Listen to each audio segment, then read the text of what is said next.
अपाययन् माम् अनवेप्सुमन्धम् कृपाम्बुदिर्यः परदुःखदुःखी सनातनं तं प्रभुमाश्रयामि. First of all, offer my millions of obeisances to lotus feet of Asmati Guru Pad Padma Nitila Prashnadev Guru Shishma Bhakti-Vidanta Vishnu Maharaj, and also offer obeisances to lotus feet of Vendi Sannyasi Srimad Bhakti-Vedanta Maharaj, Nam Nishta Santa Shri Aniruddhas Prabhuji, all the Vaishnavas and Vaishnavis who are gathered here, please accept my humble obeisances. So, we are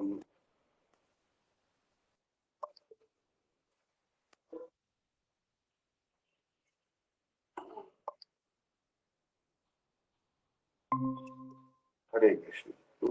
So, we are discussing Bhagavad-Gita. Sarvopanishado Gavo Dugdha Gopalandana Partho Vatsa Sudhir Bhokta Dugdham Gita Amritam Mahat. Gita is actually essence of all the Vedic scriptures. Sarvopanishado Gavo. The Upanishads are like cows and Gita is the milk of those cows. So, to discuss this essence of all Vedic scriptures, Srimad Bhagavad-Gita, chapter 2, text number 47. Yogastha kuru karmani sangam tattva dhananjaya siddhi asiddhayo samo bhutva samatvam yogam uchyate. Yogastha, equipoised. Kuru, perform. Karmani, your duties. Sangam, attachment. Tattva, giving up. Dhanam, jaya. O Arjuna, siddhi asiddhayo, in success and failure. Samaha, equipoised. Bhutva, becoming. Samatvam, equanimity. Yoga, yoga, uchyate is called.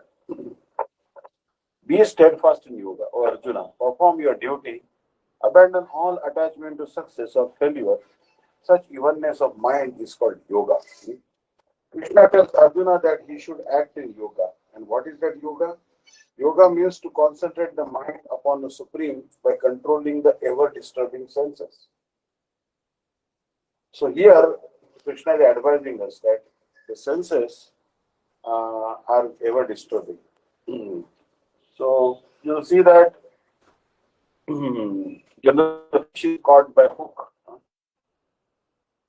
And many times you'll see that the fish gets attracted to the bee, to any insect, and then gets caught in the hook.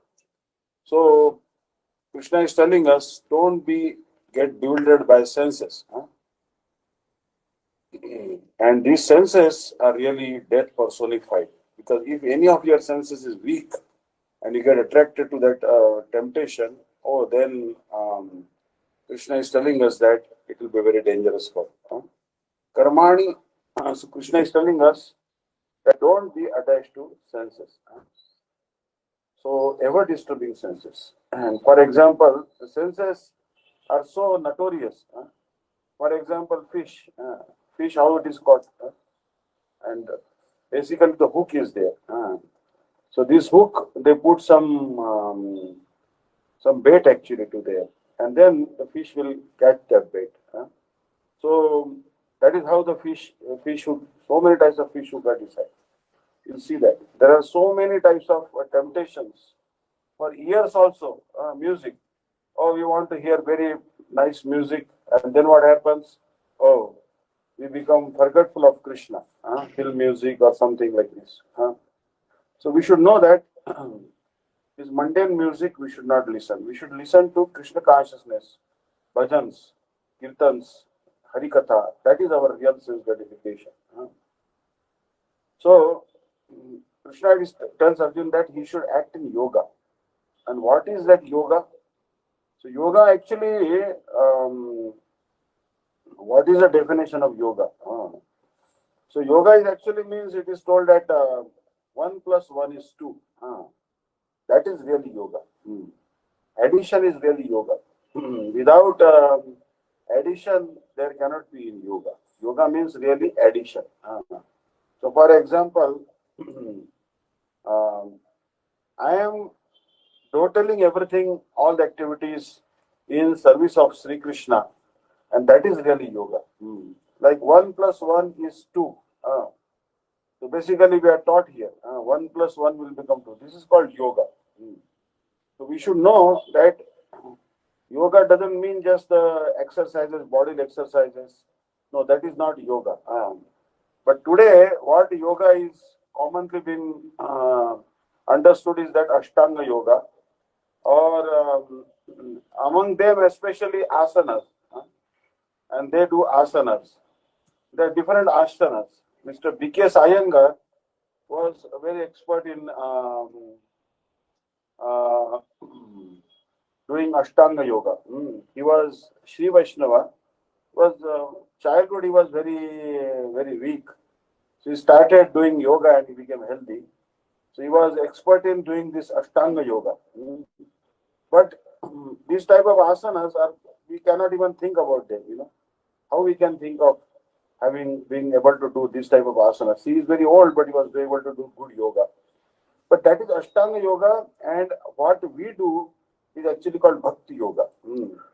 And this Bhakti yoga means we should pray to Krishna, chant his holy names. That is what is Bhakti yoga. So here,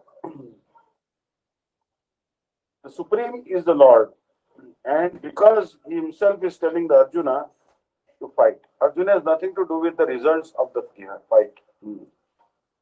Gain or victory are Krishna's concern. Arjuna is simply advised to act according to the dictation of Krishna. So basically, this is a very good verse. Let us see the suicide rate in India.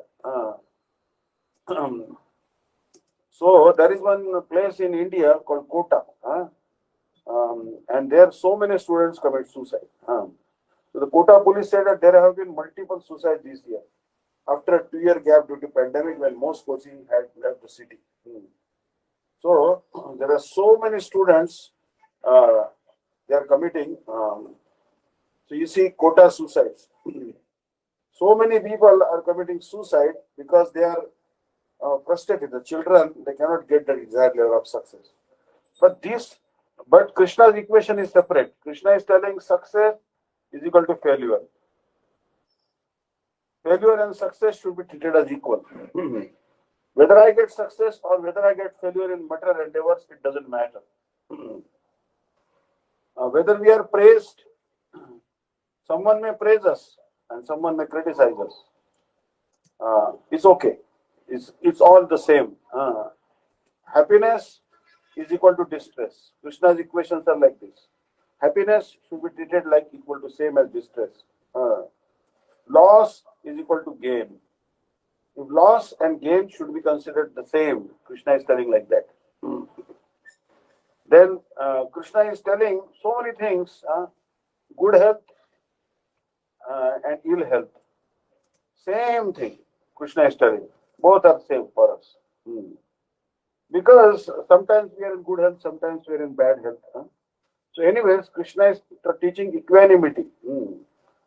So the following of Krishna's dictation is real yoga. And this is practiced in the process called Krishna consciousness. By Krishna consciousness, only can one give up the sense of proprietorship. This is called proprietorship, the sense of proprietorship. So basically, what is proprietorship? Now in Bhagavad-Gita, you'll find one verse that Krishna is telling Bhoktaram Yagyatapasam. This is a very famous verse. Bhoktaram Yagyatapasam. And this verse is the peace formula. Srila Bhakti-Vidanta Maharaj is telling that if you know this verse, Bhoktaram Yagyatapasam Sarvaloka Maheshwaram Surudam Sarvabhutanam Gyatva Mam Shanti Mruchati. Here you will see in Veda base, Krishna is telling that I am the beneficiary. Yajna of sacrifices, tapasam, and of penances and austerities. You do sacrifices, but for me, you do penances, austerities for my pleasure. I am the beneficiary. Sarvalok of all the planets and of demigods and thereof. Maha Ishwaram, the Supreme Lord. Surudam, the benefactor. Sarva of all Bhutanam, the living entities. Nyatva, thus knowing, Ma, me. Lord Krishna, Shanti, relief from material pangs. Ruchati, one achieves. A person in full consciousness of me, knowing me to be the ultimate beneficiary of all sacrifices and austerities, the supreme lord of all planets and demigods, and the benefactor and well-wisher of all living entities, attains peace from the pangs of material miseries. So basically, this is a universal peace formula. Now let us see in the world what is happening. There are actually war. Everywhere there is war is going on. And there are so many types of wars are going on. What is going on in the world right now? There are so many soldiers attacking, and guns and missiles, and there are also so many types of bombing, and so like this is going on in the world because this is not done for the pleasure of Krishna. Everything is done for the sake of satisfying one's own senses, or satisfying a ruler who himself does not control his senses. So what is the use of conquering the whole world? First, conquer your senses. So Krishna is telling again, conquer your senses first. There are all these senses should be conquered. Like how to catch a monkey. Is it very easy to catch a monkey? Not very easy. But easy way to catch a monkey, like Srila Gurudev was telling, that you take one earthen pot and in that you put one potato. One person did this experiment in Gurudev's village. Monkey came and to get the earthen pot which was buried in the ground, and he was trying to take the potato. He wanted to run, but he couldn't run because potato was in the hand of the monkey, and the monkey was caught. So uncontrolled senses, you can catch a monkey also. Understand? Otherwise, monkey is very difficult to catch. So people get, and animals also get caught because of their senses. Understand? So the senses should be controlled. Srila Gurudev gives an example that there was a president of India, president of United States, Mr. Bill Clinton, and he also was conquered by one young girl because he is a very powerful person, but he could not control his senses. So, not to blame Mr. Bill Clinton, but I'm just giving an example that anyone who has uncontrolled senses will not be successful in life. So, by Krishna consciousness only can one give up the sense of proprietorship. One has to become the servant of Krishna or the servant of Krishna. This is the right way to discharge duty in Krishna consciousness. So basically, an example of servant of Krishna, I will give servant of Krishna is Hanuman. He is actually the servant of Krishna or Rama. Krishna and Rama, they are non-different. So Krishna and Rama, their servant is Hanuman. But let us take case of a servant who is someone who is servant of Rama, and that is Vibhishan. So Vibhishan, he is actually servant of Hanuman. He actually accepted the shelter of Hanuman. Understand? So as a result, what happened that because he surrendered to Hanuman, he very easily got the mercy of Ramachandra. But if he had approached Ramchandra on his own, then it would have been very difficult for Vibhishan to get his shelter. So we should always try to approach Bhagavan with the help of a servant of Bhagavan. You'll see that here, this is the demon king, Ravana's younger brother Vibhishan. He was pious by nature, but he was recommended by Hanuman. Understand? And Lakshman is standing back here. So Vibhishan is surrendered to Ram through Hanuman. Hanuman brought him to the lotus feet of Ram. And that's why he got shelter of the lotus feet of Ramchandra very quickly. Understand? So actually when Vibhishan came to meet Ramchandra, there were actually monkeys were scared that this is a Hanuman. The monkeys thought that this is the brother of Ravana, he may be very dangerous. But Ramchandra said, no, I am not afraid. I will give shelter to anyone who surrenders to me. Sakrut eva prapannosmi. Abhayam I give that person shelter if someone comes and surrenders to me. So it is always beneficial to be servant of the servant. Hmm. That's why we sometimes we say dasosmi. Like someone would offer pranams to Srila Bhakti-Siddhanta Saraswati Prabhupada. He would say dasosmi. Dasosmi means dasaha, dasaha asmi. Hmm. Dasa asmi means I am your servant. I am your servant. So basically, even Bhakti Siddhanta Saraswati Prabhupada was so elevated, still he always said, I am your servant to the devotees who are offering pranams to him. Dasosmi. But we can also say Dasa Dasosmi. I am the servant of the servant of the servant. So basically, Kula Shekhar Alwar. He told that Majjanmana Phalamidam Madhukaita Bhare. Mat Prarthaniya. Mat Janmana Phalamidam Madhukaita Bhare. Mat Prarthaniya Mad Anugraham Esha Eva. Tad Vritya Vritya Paricharaka Vritya Vritya. Vrityasya Vritya Itimam Smaradokanath. Here is telling that, O Lord, I am the servant of your servants. Vritya Vritya. Paricharaka Vritya Vritya. Vrityasya Vritya Itimam Smaradokanath. I am the servant of your servant of your servant. So that is the right way to discharge duty in Krishna consciousness, which alone can help one to act in yoga. Arjun is a Kshatriya and as such is participating in the Varnashram Dharma institution. It is said in the Vishnu Puran that in the Varnashram Dharma, the whole aim is to satisfy Vishnu. No one should satisfy himself as is the rule in the material world, but one should satisfy Krishna. So again, we see that Krishna has to be in the center. Like for example, this circle has a center. So circle and there is a center. So how you see a center of the circle? And so all the diameters pass through that point, which is in the middle of the circle. So very clearly you can see here circle. And there is a black dot and that is the center of it. So like that, the center of this material world and the spiritual world is Krishna. Krishna is at the center. If you do every activity, keeping Krishna in the center, Krishna is the enjoyer. Understand? So basically, we have to keep Krishna in the center. Understand? What is the difference between communism and Krishna consciousness? Actually, we are also communist. In communism, uh, which is very popular in some, even in China and also Russia, and also state of Kerala in India, the government is in the center. They keep the government in the center. Understand? And they think that everything should be enjoyed by the government. But in Krishna consciousness, we keep Krishna in the center. Krishna should be in center. Understand?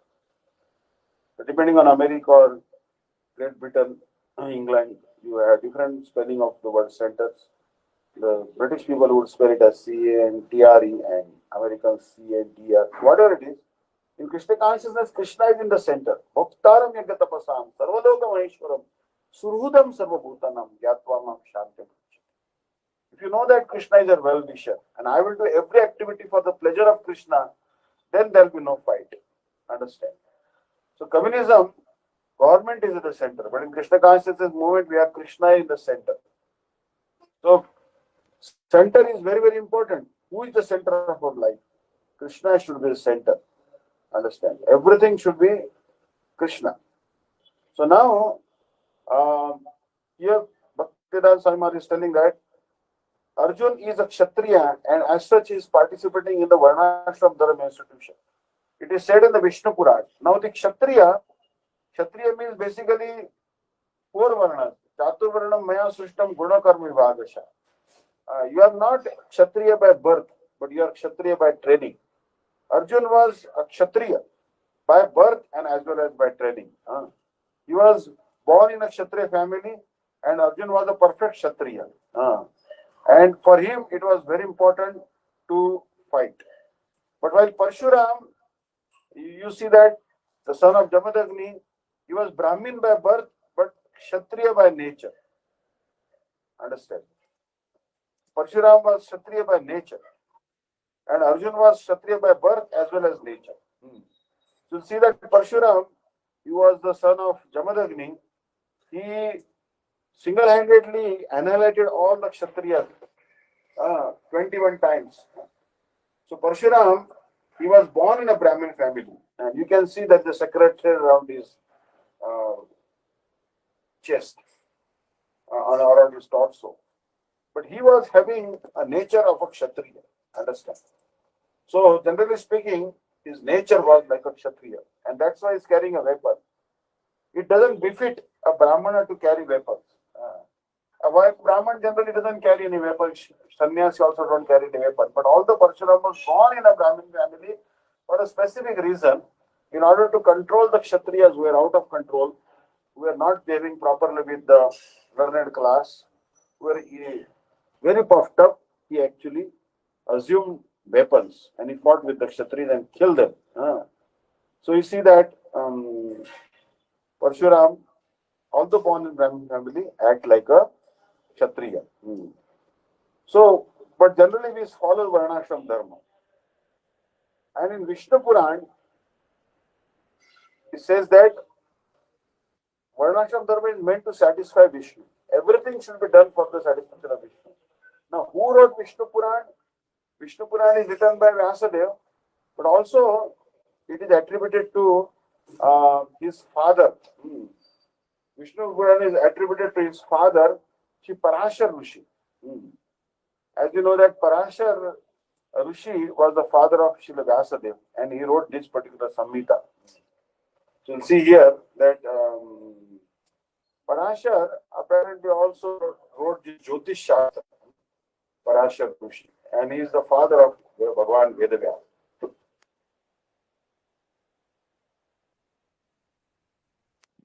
So Parashar Rishi, he wrote Vishnu Puran, and it talks about the bhakti to Vishnu. So the whole aim is to satisfy Vishnu. No one should satisfy himself, as is the rule in the material world. But one should satisfy Krishna. So unless one satisfies Krishna, one cannot correctly observe the principles of Varnashram Dharma. Indirectly, Arjuna was advised to act as Krishna told him. Everything should be done for the pleasure of Krishna. Oh, thy will be done. I am your servant. I am your slave. So Arjuna should simply do as Krishna is telling. What is dharma? Dharma means to satisfy Krishna. That's all it is. Dharma means to satisfy Krishna. If you satisfy Krishna, then we are following dharma. Otherwise, we are engaging in adharma. That's why Krishna is telling Arjuna that karmanne ivadikaraste ma phaleshu kadachana ma karma phala hetur bhur ma te sangostam akarmani. Karmani means your prescribed duty. Eva certainly adhikara, a right to your ma, never phaleshu, to the fruits of work. Means you have to do your prescribed duty. Understand? At any time. Ma phaleshu kadacha. Ma phaleshu kadacha. So you are telling you are the ma means never. Phaleshu means the fruits of work. Don't be attached to the fruits. For example, there are doctors and they take particular vow. And they actually take the vow, it's the Hippocrates vows. If any allopathy doctor, because the Hippocrates oath is an oath of ethics historically taken by physicians. It is one of the most widely known of Greek medical text. In its original form, it requires a new physician to swear by a number of healing gods to uphold specific ethical standards. So here, this Hippocrates was founder of this medicine, and he gave the vow. So basically, you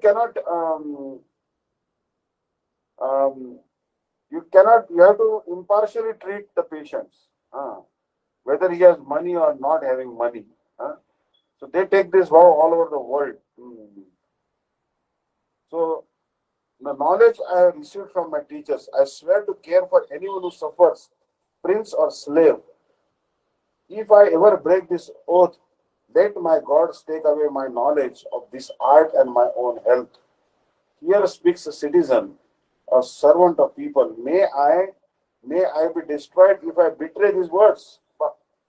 You see that? This is the Hippocratic oath. That the knowledge I received from my teachers, I swear to care for anyone who suffers, prince or slave. Doesn't matter his economic level. I will serve him. Even if he's a prince, I'll serve him. Even if he's a slave, I'll serve him. If I break this oath, let the gods, let the demigods who are in charge of this knowledge department should take away my knowledge of this art of healing. And also my health should also be adversely affected. They should punish me by giving me ill health.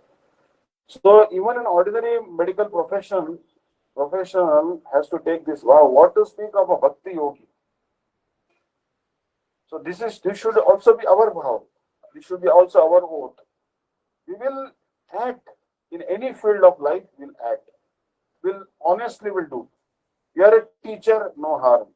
You can teach the subjects. Teacher should teach the children, but previously, now you see that universities are becoming very expensive, and they have to actually spend a lot of money in order to get educated in universities. But previously, the Brahmanas used to educate the children, and Gurukul system was there.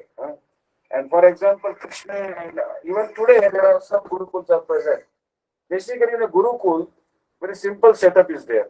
The students will sit underneath a tree, and the Guru living in a hut nearby, and students also living in huts nearby will study underneath the tree. No admission fee, nothing. And when the education is going on, they have to do some voluntary work. Means the students have to do some voluntary work.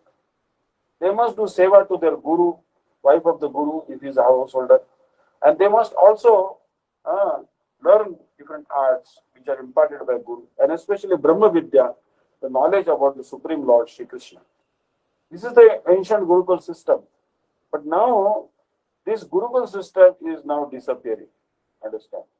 Now, this Gurukul system is getting weaker. But still, there are some Gurukuls where the Vedas are taught and the children are taught Achman. Like you see, the children are taking Achman. We also must do Achman before doing Gayatri. Om Keshavaya Namah, Om Narayana Namah, Om Madhavaya Namah, Om Vishnu, Vishnu, Vishnu. We must try to. So, like you see, these students are doing Japa. Japa. Yajnanam Japa Yajnosmi. Krishna is telling in Bhagavad-Gita that among all types of sacrifices, I am the Japa sacrifice. The chanting of the holy name is very important. And their foreheads are adorned with the tilak, Tripunda tilak. So no student should be without tilak. Shriya Udvapunda tilak. So such Gurukul. Now these students are Shaivites, they have Tripunda tilak. But we recommend Urdha Punda tilak. Understand? So Gurukula means actually you have to always study. Like Dronacharya had a Gurukul. There the Pandavas and Kauravas studied. And they were like acting like menial servants of Dronacharya. Whatever Dronacharya would say, they have to do. Understand? Even if they are princes, they have to become obedient to Dronacharya. Because he is giving the art of archery to them. Understand? So this is the ancient Gurukul system. But now it is corrupt form. It has become universities where you have to pay a lot of money. You may have to even borrow money, and you may have to spend years and years together in actually paying the debt incurred in your higher education. Understand? So it's a corrupted form. So here it is told Ma Karma Phala, towards the results of work. Hetu cause, who, we, Ma, not. Te, you, Sangha, attachment, Astu, there must be. Akarmani, not accomplishing prescribed duties. You are not able to perform your prescribed work, but you have no right to the fruits of your act. Now what is happening in the world? That there is actually stick and carrot policy. Otherwise, people don't want to work. So you see that stick and carrot policy is used because people are very much in fruity mentality.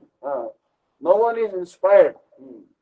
So basically, they show a carrot to a donkey, and the donkey or horse is foolish enough that in order to eat that carrot, it will keep on running. Understand? Otherwise, what don't want to run.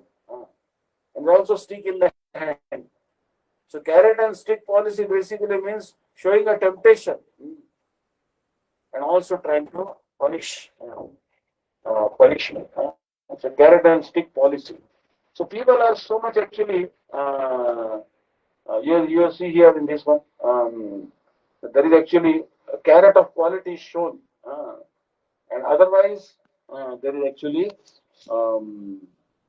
there is a punishment also is there. Punishment is also there. So people are not motivated. People are not motivated. They are actually they want remuneration. They want incentives. In the corporate world, we are taught how to inspire people to work harder by giving them incentives. So that's why you see that many times they talk about. We had a special actually in HR, human resources. They talk about incentives, how the incentives should be given, pay raise. They are talking about pay raise, promotion in the cadre. So whatever it is, they are actually people are very much fruitive mentality. But Krishna is telling, don't be attached to the result. You should not consider yourself to be the cause of the result of your actions. Nor should you become attached to neglecting your duties. First of all, you have to know that I am not a doer. In English, in the Bada Sampradaya, they say, Naham karta, Harik karta. So I am not the doer, Lord Hari is the doer. Naham karta, Harik karta. I am not the doer, Lord Hari is the doer. This is the most important things. I am not the doer, and don't be attached to the results also. So Shri Bhagavan is the instructor of Jnana Yoga, the path of spiritual advancement through transcendental knowledge. Bhakti Yoga, the path of loving devotion, and Karma Yoga, the path of spiritual advancement, where the fruit of one's past action is offered to the Lord. So far, he has directed his instructions about Jnana Yoga and Bhakti Yoga to his friend Arjuna. Now, having considered Arjuna's ineligibility to perform these two processes, he explains selfless action or Nishkam Karma Yoga in two verses. The first beginning with Karmani.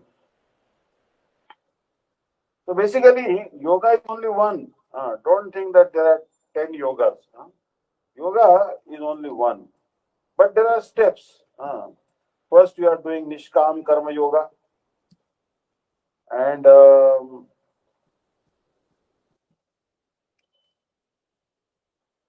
not be attached to the action, result of the action. This is Nishkam Karma Yoga. Those who are even more advanced, then they practice Jnana Yoga and then Bhakti Yoga. So basically, there are different steps. Like for example, you'll see that a staircase. Bhakti is like a stair. Yoga is like a staircase. The staircase has so many stairs. So Bhakti Yoga is also like that. Like you are climbing up a staircase, you go step by step. So like that, Bhakti Yoga is also like a staircase.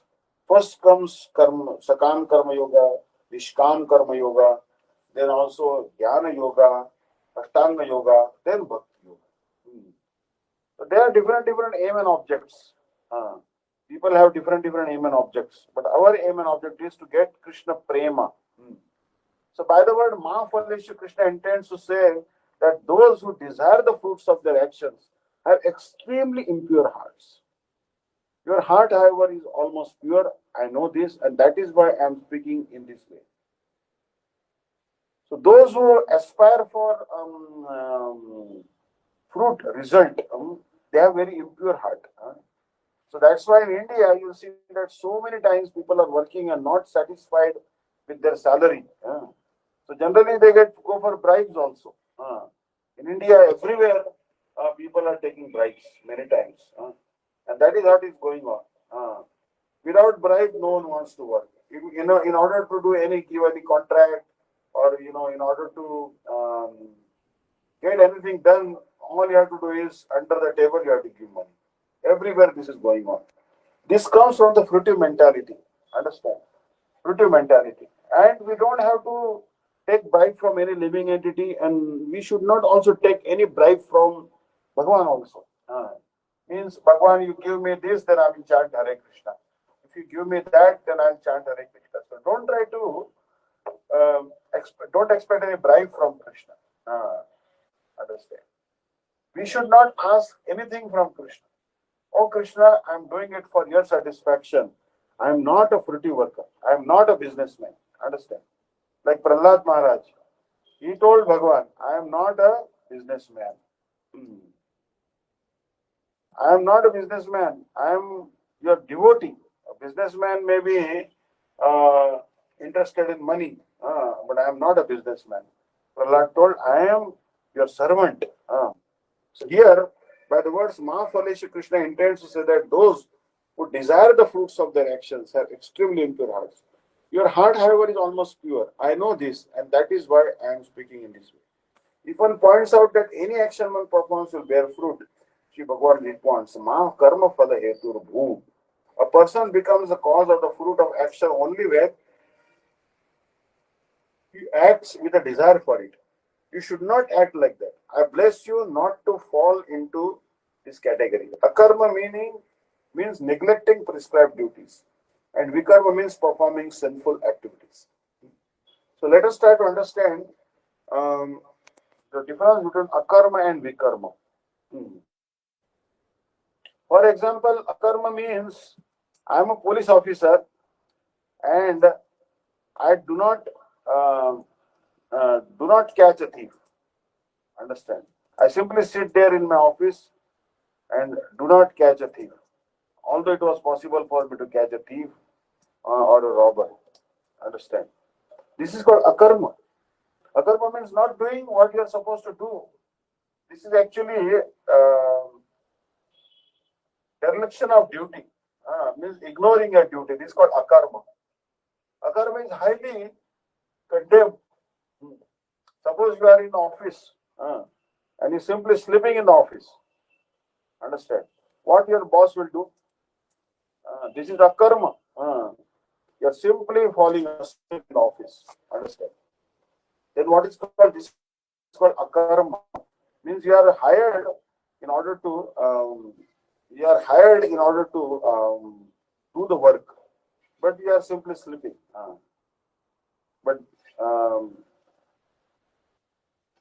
So this is akarma. But what is vikarma?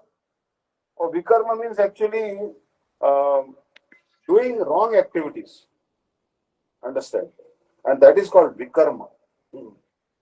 Vikarma means sinful activities. So so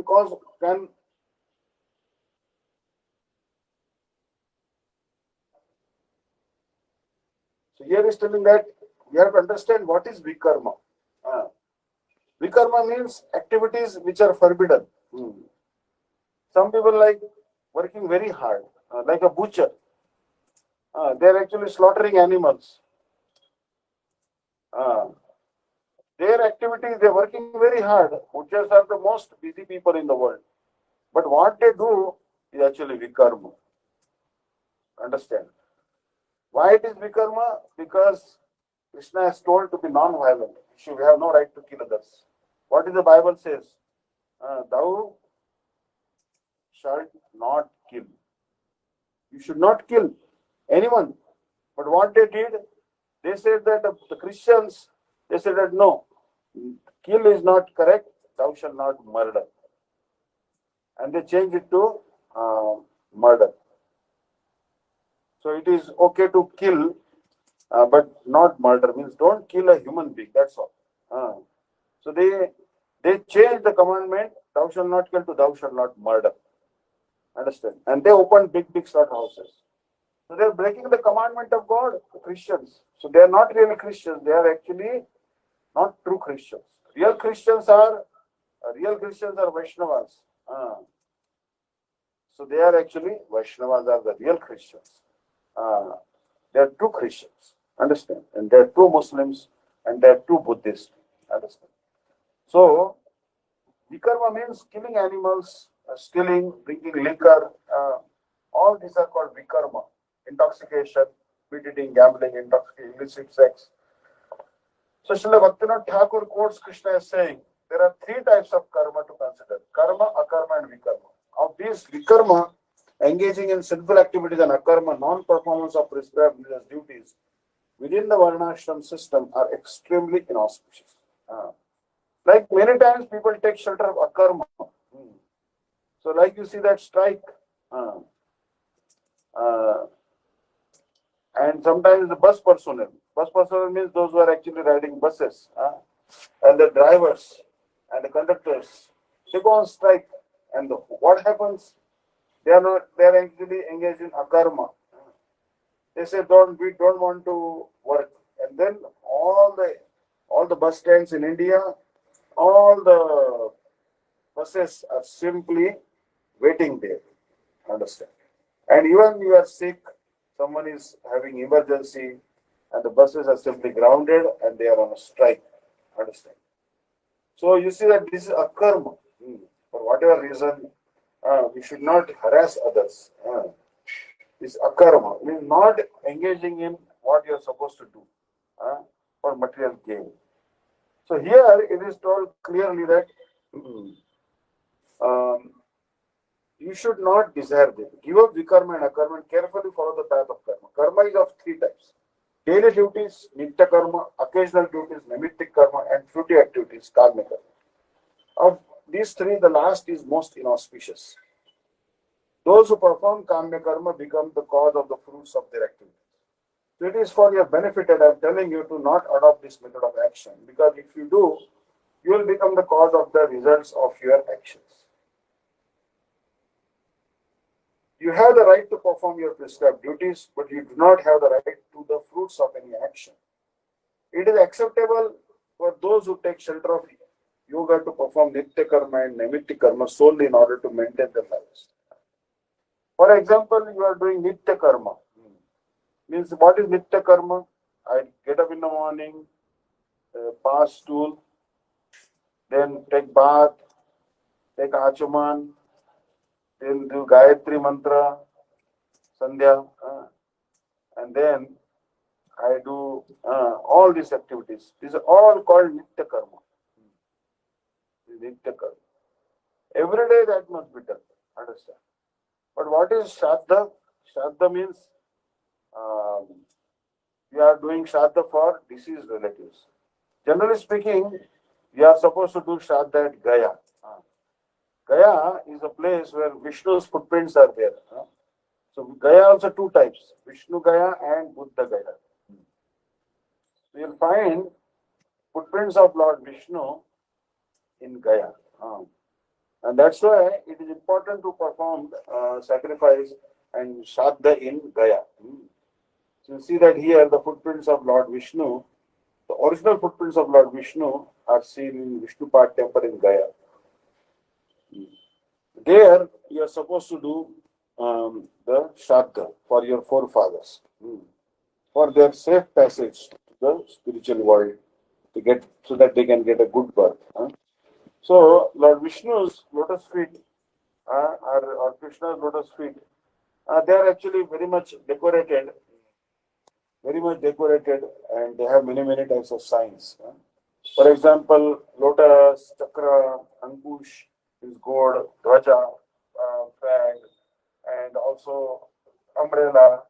All these things are the great signs, and they adorn the feet of great personalities like associates of Bhagwan or Bhagwan himself. So Radharani's lotus feet, Krishna's lotus feet, Ram's lotus feet, Sita's lotus feet, they are full of so many types of divine signs to show that they are divinity. Otherwise, what will happen? We will simply mistake Ramchandra to be an ordinary human being. We will not be able to recognize him. But these signs identify what is Bhagwan, what are the characteristics of Bhagwan. Anyone can be identified as a very powerful person if he has these signs on his hands or legs, on his feet. So you have the right to perform your prescribed duties, but you do not have the right to the fruits of any action. It is acceptable for those who take shelter of yoga to perform nitya karma and naimittik karma solely in order to maintain their lives. Yogastha kuru karmani sangam taktva dhananjaya siddhi asaddayo samo buddhva samattam yogamukti. Studying yogastha, being situated in bhakti yoga, kuru perform karmani, prescribed duties. Sangam, attachment as the performer of action, tattva, abandon. So don't be attached to the result. Don't be attached to the result. Krishna is telling again. Be situated in bhakti yoga. Or Dhananjaya, completely give up attachment to the success or failure of the results of your work. Thus, connected in bhakti yoga, perform your prescribed duty with equanimity. Such equanimity is called yoga. So in the verse beginning with Yogastha, Shri Bhagavan is giving instructions on selfless action or Nishkam Karma. He says, become equipoised in victory and defeat and just perform your prescribed duty of engaging in this battle. The result of this Nishkam Karma Yoga is that it culminates in Jnana Yoga. Thus, Jnana Yoga is the purpose of the various verse and the following verse. Sarada Varshini Prakashika Vritti. Intelligence which is equipoised in the face of the success or failure of one's prescribed word is called yoga. So intelligence which is equipoised in the face of the success or failure of one's prescribed word is called yoga. Buddha is telling that we have to have intelligence and remain equipoised whether happiness comes or distress comes. Understand? So this is the message today. Hare Krishna. Vanchakalpataruvasya krupa sindhudevacha puritanam pavanebhyo Vaishnavebhyo namo namaha. So, Hare Krishna. Anyone has any comments or questions? You can ask or Hare Krishna. Thank you so much. Vanchakalpataruvasya krupa sindhudevacha puritanam pavanebhyo Vaishnavebhyo. Govinda Jai Jai Gopal Jai Jai Radha Ramana Hari Govinda Jai Jai Govinda Jai Jai Gopal Jai Jai Radha Ramana Hari Govinda Jai Jai Govinda Jai Jai Gopal Jai Jai Radha Ramana Hari Govinda Jai Jai. So tomorrow is Safala Ekadashi. And all of you should fast for Safala Ekadashi and your life will be successful. So tomorrow you take fruit and water, groundnut, potatoes, all that stuff. So tomorrow is Ekadashi. And some austerities we have to do. So it is maybe a little difficult in Kali Yuga, but it will have great benefit and you'll get Bhakti if you follow Ekadashi. Bhakti is the mother of devotion. So don't miss tomorrow Ekadashi. And day after tomorrow, I think after 6:40 and before 10 o'clock, there is a paran. So maybe 9:30 or 10 o'clock. So after sunrise, you can do paran the day after tomorrow. Don't pluck tulsi leaves day after tomorrow. Thank you so much. Vanchaka patruvescha kripa sindhuvecha pratanam pavanebhyo Vaishnavebhyo namo namah. Hare Krishna, Krishna Krishna Hare.